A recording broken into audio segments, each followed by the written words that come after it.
Azərbaycanlıların olduğu iki gəmi vuruldu, 5 nəfər həlak olub, 5 iyun tarixinə olan bir vacib xəbəri nəzərinizə çatdıran əzizlərə bir dəhşətli hadisə baş verib. Belə ki, Azov dənizində Azərbaycanlıların olduğu iki yük gəmisi dronlar, PUAlar tərəfindən vurulub və həlak olanlar da var. Qeyd edim ki, Natra və Zirkon adlı gəmilər Türkiyədən Rostova doğru hərəkət edilmiş və onlar Rostovdan taxıl yükləyib geri Türkiyəyə qayıtmalıydılar.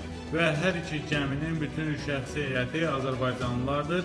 Amma bu gəmilərin Azərbaycan dövləti ilə əlaqəsi yoxdur, yəni Azərbaycana aid deyil, həmin gəmilərdə çalışan Azərbaycanlı muzlu işçilərdir. Gecə saatlarında 1 saat fərqlə hər iki gəmiyə PUA hücumu olub və nəticədə iki gəmidə ümumilikdə 5 nəfər həlak olub. Qeyd edim ki, birinci gəmidə 12 nəfər, ikinci gəmidə isə 14 nəfər olub. Sağ qalan şəxslər yaxınlıqdan keçən gəmilər vasitəsilə xilas edilib. Gəmilərə də ciddi zərər dəydiyindən həmin şəxslər görünür özlərini suya atıblar ki, xilas ola bilsinlər və xoşbəxtlikdən yaxından digər gəmilər keçirmiş ki, onların həyatını xilas edə biliblər.